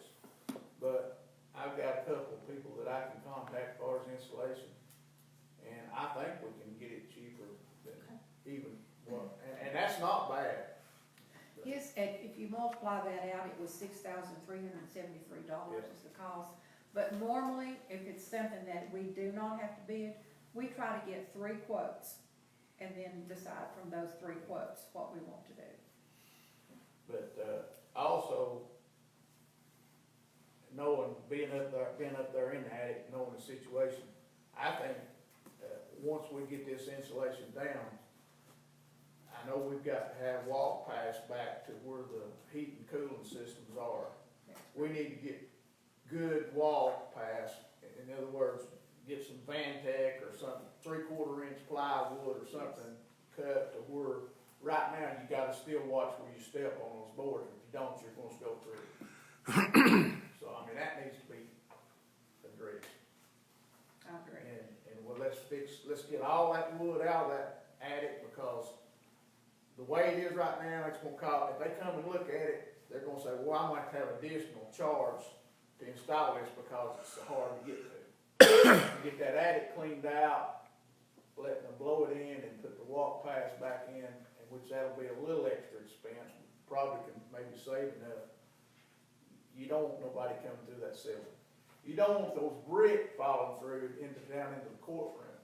Depending on We what also judge. need to, whoever does this, they need to be sure that they understand that all of the HVAC units are on the south side of that building, so they all have drain pans under it, so we need to. The way that they've done that, knowing what I know about construction, it's not, they done it the easiest way instead of the best way. When they put those units in that attic, they put it at their convenient location, rather than where it needs to be, because a lot of those lines are running full length of that courthouse. If they set those units back and then run the drains out, then you wouldn't be losing. Anybody knows that when from a unit, if you run it so far, the air is gonna cool, the air is gonna get hotter and the heat's gonna get cooler before it gets to where it's going if you have to run it for a longer distance. Anyway, that's beside the point. We can't correct that. That's too much. We're talking about a lot of money on it, but is any, you made a motion. I made a motion, but we need to, I guess, figure out how much insulation we need. I mean, I'm talking about how deep. We need the 12 inches. Well, then I'll make a motion that we put 12 inches of insulation in at the low, from whoever the lowest bid is.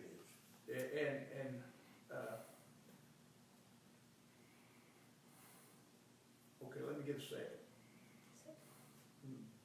Second by Commissioner Jones.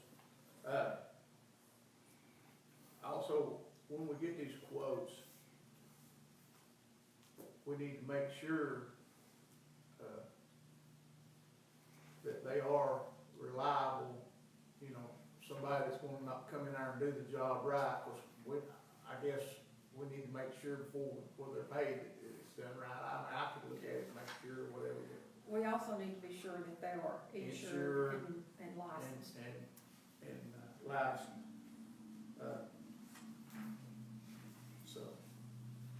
Is any other discussion on that motion? Now, that's providing we've got the money, Charlie. We're gonna have to come up with the money, right? That's correct. Well, I hate for something to be like that pump station is up yonder. That was nearly 10 years ago we discussed it, still nothing done. Well, we've got, I mean, the quicker we get this done, it's gonna be saving money. This is not like one of them. Well, it's We're not gonna gonna only spend save it in like winter we months, said it's before. gonna save in summer months. Exactly, Heating and cooling, exactly. both.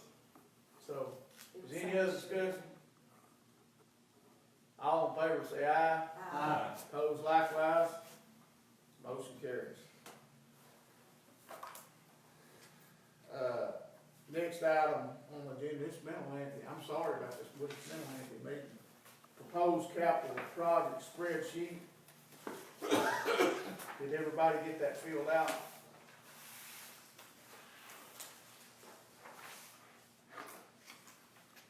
I guess the motion's been made here today. I guess the number one, we've done already decided on that. Yeah, we're done. So, We've added, I think the next one you consider is the elevator. I do also, So this spreadsheet is by building.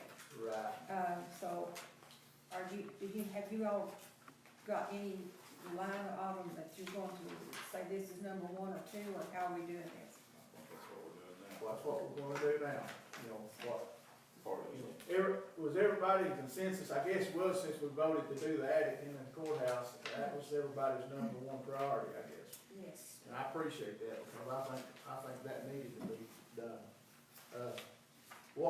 What's the consensus of the committee on the number two priority? I think the elevator. Elevator. I think that's consensus on the next project that needs to be done. And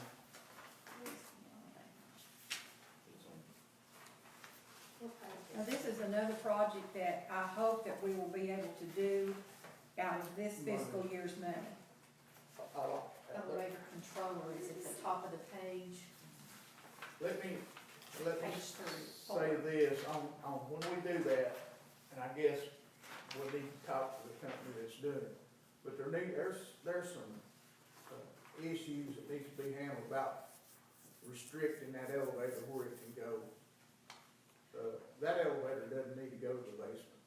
Mr. Brewer, I actually spoke with the elevator gentleman. He was here. I let him in the room to do his maintenance on the elevator, and I just asked him what something like that would cost. He said that if we were to do an electronic, like a card, that would be pretty expensive. But if we were just to do a key, that every office would have a key to the elevator, and only that key would allow them to go to the basement. That he was just thinking off the top of his head. He said, you know, please don't take my quote, but $250 to $500 plus the keys.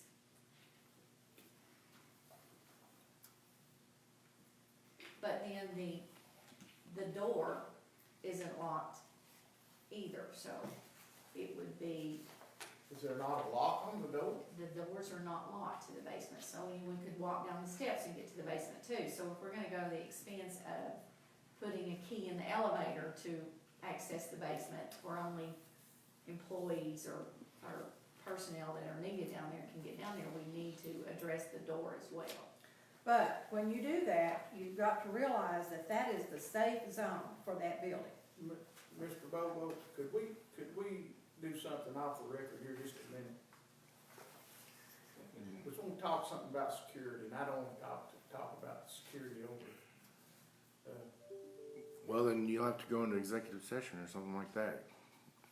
You can't. Well, I mean, I'm not asking you to leave, I just don't, it doesn't need to be something that the public is, the criminals out there can hear. But we won't even address that right now. I'm not gonna address that. We take it up at when we, Well, you know, I mean, everybody needs to be aware of it, you know, it's a situation that we need to take care of. And we can at a later date. But, I think the mayor probably can take care of it. Let's not have to worry about it. The next one on the spreadsheet. The elevator would be number, well, I guess it would be number 2.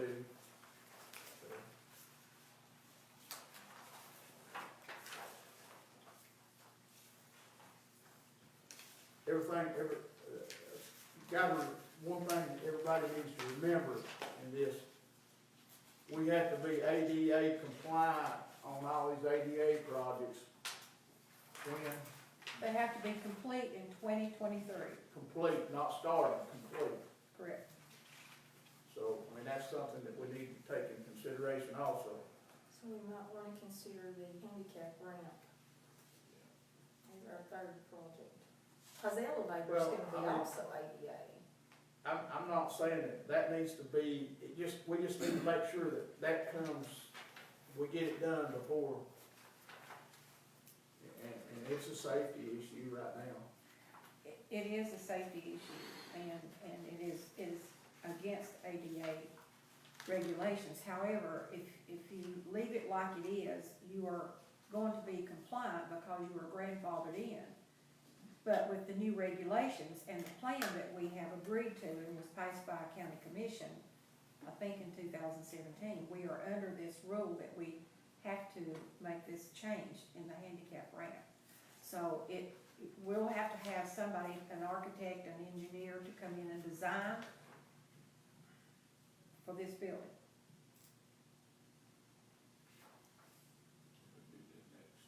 That's the one right out here. That's right, correct. coming from this building. And whether it will come in on that, you've got a certain drop that you've got to have on an ADA compliant ramp. So whether it's gonna be on that side, or if you have to change the direction and come in on the front of the building, but you'll notice that the steps are not up to code either on the front of the building. So both of those really need to work together, probably.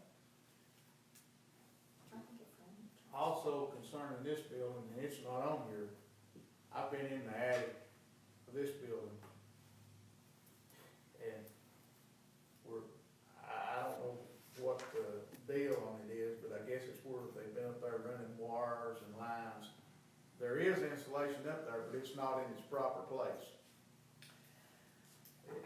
What happened on that, I think, is if you know that attic is completely floored except around the eaves. And at one point, there was batting insulation around all the eaves. Is there anything under the floor? Under the floor itself, I don't think so. I mean, it could be there, but I have never seen anything, but I've never seen it between the floor and this ceiling here. So I don't really think that there is anything there. If there is, it's all enclosed at this point. But around the eaves, the batting, as things have taken place, new wiring and that sort of thing, they move it out of the way and don't put it back.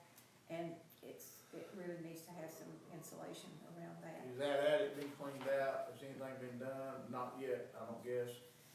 Well, when the sheriff's department was here and the court system was here, it was packed out with everything. It had sheriff's department records, it had their evidence, their armory was there, everything they had was up there, as well as the county mayor's office had all of their permanent records up there. And at some point, and I don't remember the year, we began to hear noises. And we called a structural engineer, and he came and said, this week you have to take out all of this stuff. You've got to get it off of the attic, because it was not constructed to hold that much weight. The only thing that's up there now, if you'll saw that there was a little riser there, and there were some filing cabinets and some boxes right there, that was the strongest point. And the only thing that houses right now is some permanent records that we have to keep. But we didn't have anywhere downstairs to actually put them at the time, so he said, don't put anything else up here other than what you've got, it's probably safe. But he suggested that we not ever store anything of any weight, never have any offices or anything like that up there. So basically, what's up there is about all we can actually store. It was not constructed as a storage area. We need to find out if there's insulation, because this building's better insulated than the courthouse. But there needs to be some work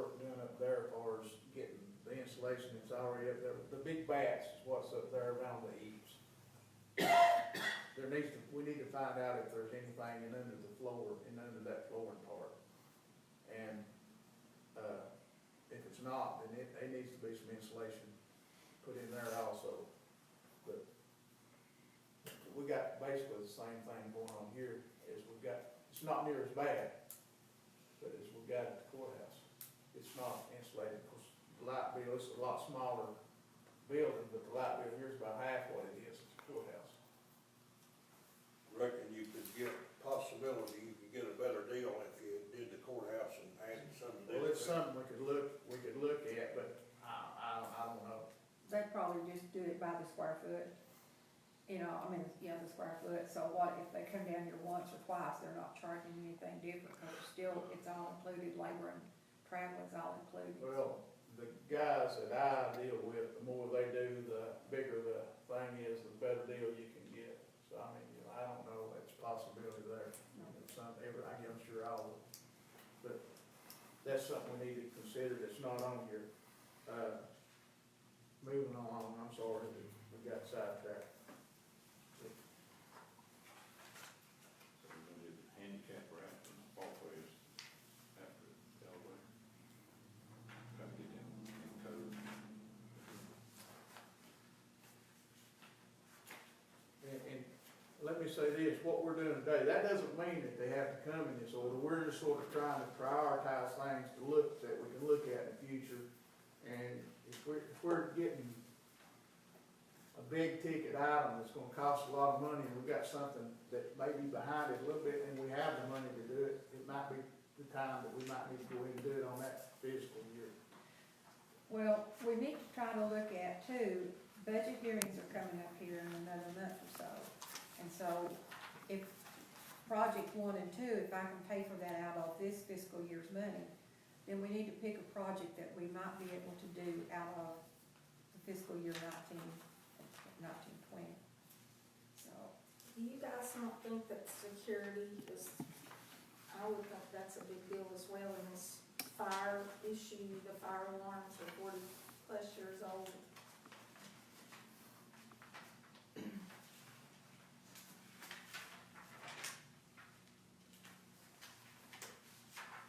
Just with the way things are now, I think security. I would assume the security system is checked periodically.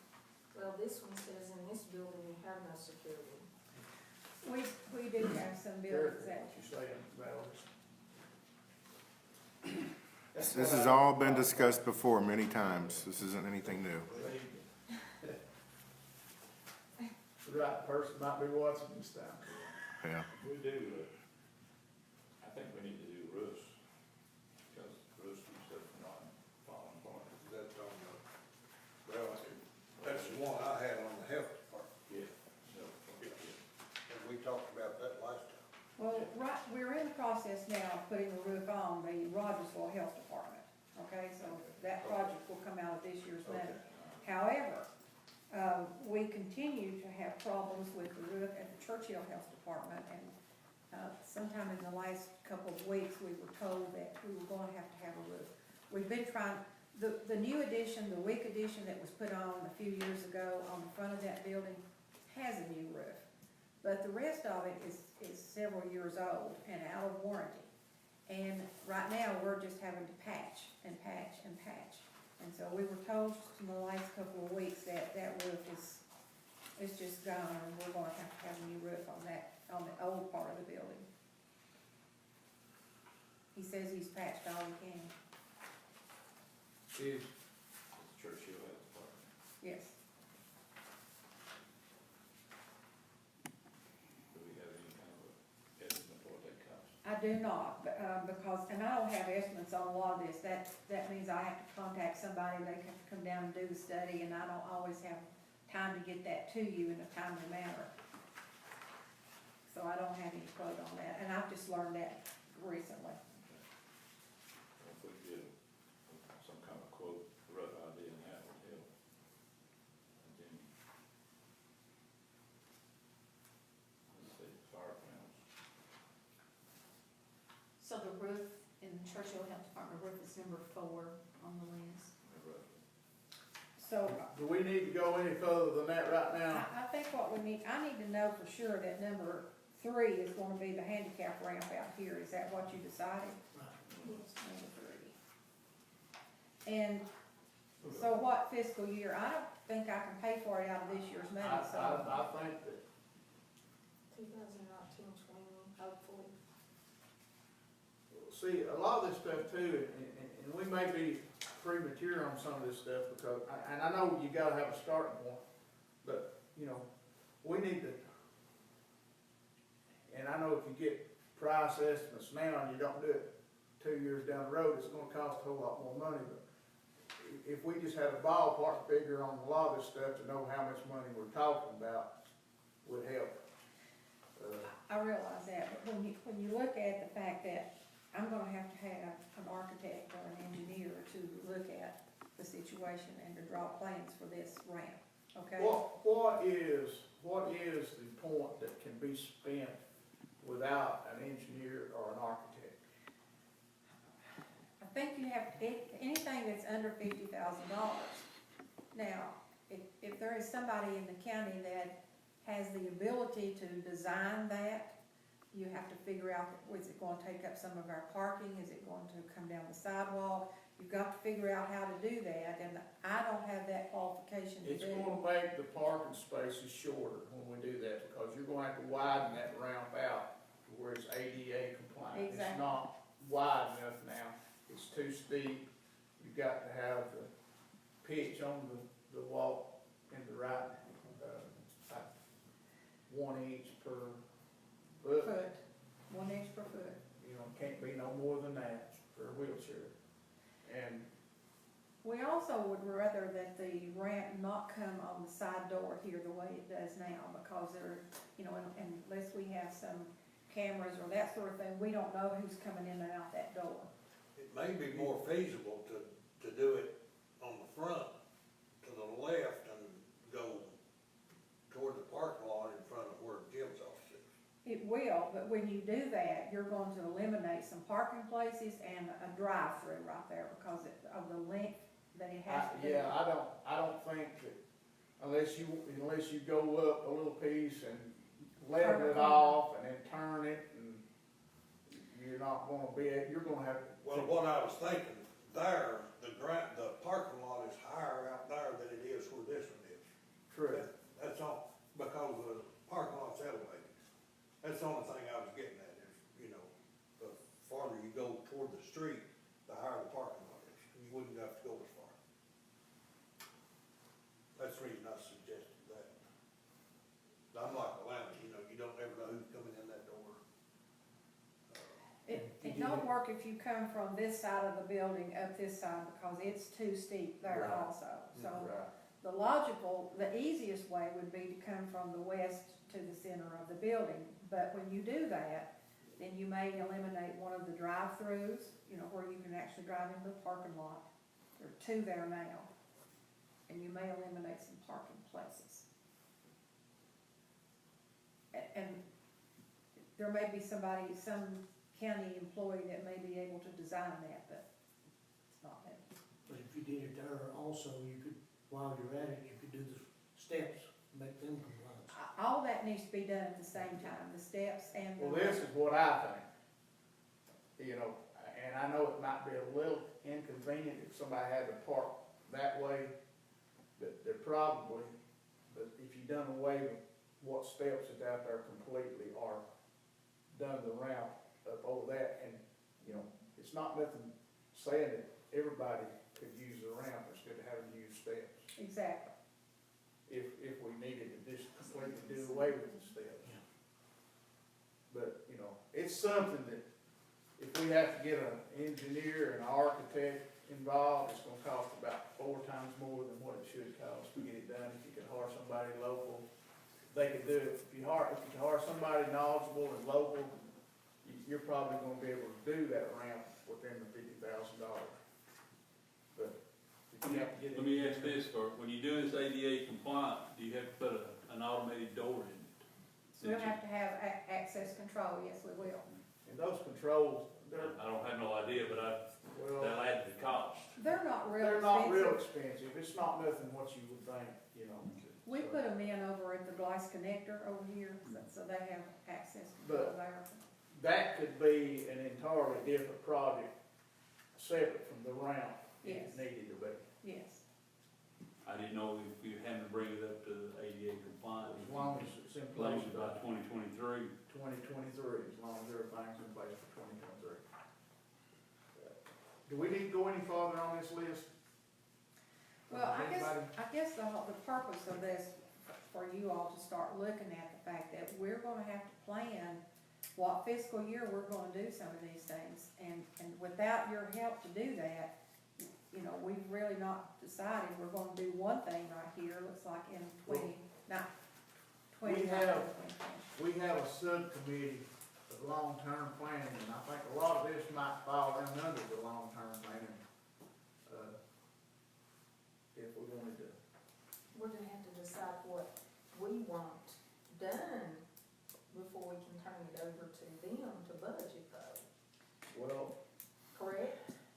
Yeah, I have to have something that, when I prepare my proposed budget for county buildings for this next fiscal year, if I don't put some request in there for a project, I'm not gonna have any money. I think you've got enough more So, than what you're gonna get. so you think that if I do the request number 3, that's what I'm gonna probably be able to use? I mean, So you you can want look, to do the you Churchill can look roof? at both of them, and then it might be we could do one or, you know, that roof in Churchill, if it's in that bad a shape, it might need a big priority over the ramp. So I don't know, you know. We've had several problems with all this rain. We're not setting anything in stone, what we're doing here today, it's not nothing set in stone, it's just giving us some starting points on some of these projects that needs to be done. Before you adjourn, I want to bring up what we talked about Okay. yesterday. Yes, go ahead. In the last meeting we had, when we got this, you talked about the sewer issue at the park. I've mentioned it to a couple different people, and I don't know what the regulations are, and it may be not even be feasible. But I know when the park was put in, the land across the river from it was just farming, and now there's a subdivision over there. Correct. And there's sewer running over, sewer and water both. And I didn't know if it might be feasible, and if we could some way, I know you'd have to either go over the river or under the river and run a sewer line, you have to put a pressure line in from over there and tap on to the Churchill City sewer. And that way you could actually run the water, have city water and the sewer, and that would open it up for development of some type of camping sites. I mean, I've heard somebody mention something about where you could camp over there. And I don't know if any of that would be feasible or not, but, you know, that's why I'm bringing it up now to even just talk about. A campsite would bring in revenue. And it would bring in some revenue for the county. So, I don't know if it'd bring in enough to be justified or not, don't even know if it's EPA would allow it, but you know they've gotta run sewer lines across rivers or under rivers and it's not really that wide right in there, nor deep, so. I think that would be a great idea, and it would really be helpful to the county, and to that park, if we had a sewer system in there, other than just a septic tank. The camping, if you walk out there in that field, it's like a sponge, even in dry weather. I mean, that's just it's a riverbank there and river bottom. I'm not sure that it would hold a lot of This camping. came up before, and we've always pretty much Yeah. avoided it because having campers come in the park, takes a lot more upkeep, combination of things. Well, let me say this, Charlie, knowing a little bit about camping, and you're exactly right, it is more upkeep, but it's unreal what people pay to camp anymore, how large money wise. And I'm not saying we can or we can't, but it's nothing that you always look for new ideas. Well, that's the reason I thought about that sewer, you know, and I checked with the city, just, I know the subdivision I live in the city does not have sewer, and I didn't know if they run it down there or not, but it is down there. Yeah, I was pretty sure it was down there, 'cause I worked on the house straight across the river there years ago. But, you know, whether or not we ever considered putting the campgrounds up there, I think it's something we need to look in as far as the sewer and the water. Yeah. And I know there's grants up there, you know, the city got a grant a few years ago on building that park down there in the new Canton area. And I didn't know if there might be grant money out there where we could get to put the sewer in. I know there are sewer grants. You told me you worked on them before. Recreational grants are tough, but, you know, that would be the only way that you could run it, is get a recreational grant to get it where you're talking about coming from that subdivision. And benefit more people than the park, and I can't remember exactly how many miles it is or whatever, but, you know, it might be something that the city of Churchill would want to pursue, and extending sewer across the river on the road down there, and it might be something that you could get CDBG grants and other grants to do that, to run in that way, and then that way it would benefit more than just the park. But it's a long way around. And that's not nothing that's gonna happen tomorrow. Right. So, And I know, but I just wanted to start this. it's different options we can look at. Yeah. And I'm sure we need to have that conversation with the mayor of Churchill. And of course, like I said, there's other conversations that you and I have talked about that we need to sit down and talk about. The city-county building, for one, needs to be sit down and talked about. In my opinion, that contract needs to be renegotiated. But, you know, we're not gonna go there today. But, thank you, Keith. And I think that's something we all need to be thinking about. I like Keith's idea on the sewer, you know, for trying to get it, you know, attach on and bring it across the river. Either way you gotta go across the river. Yeah, it's going to go across the bridge down there, or go the road, or it's going to come under the river. It won't go, it'll have to be, Well, you don't wanna go under it. it'll have to go under the river. No, not necessarily. They don't on bridges. They follow the bridge. But they've got something to hook on to. Yeah, they've got something to hook onto. I promise you, I've been there and done that. We was going to, we had to go under Cherokee Lake, coming from Morristown to Bean Station. So you're not gonna go, and when you say under. Well, yeah, I don't know all the. It can't be sitting up there where a boat comes down through there, but, you know. Yeah, but I'm just saying, you know, when you do that, EPA, everything, of course, EPA be involved anyway. Right. one way or the other. But it gets really sticky. It's first thing. We've done been there and done that. So, anything else? Mr. Chairman, the doors to the senior citizens building, I know you had mentioned that to me. Were we gonna put that on the list, or? That's something that we're looking at. That's a right joint now. venture in It's it a with the joint city of Rogersville. Yes. That So- agreement has already been signed. It was approved by resolution, by county commission. It's already been signed, and we're looking at that during this fiscal year's May. I think that's, already been decided. It was just not taken off the projects list because it's not been done yet. Right. But, I've got we're working on that. And thank you, Sarah. Anything else? I'm going to, take a tour of the jail here shortly, if anybody wants to go. I'm advised anybody that wants to go. I've been there. It's a mini prison. How many days did you get? I'm not gonna tell. Anything else? 11:29. Move on your turn. Second. Motion by Commissioner Thacker, second by Commissioner Gibson. All in favor, aye. Rest can just stay here.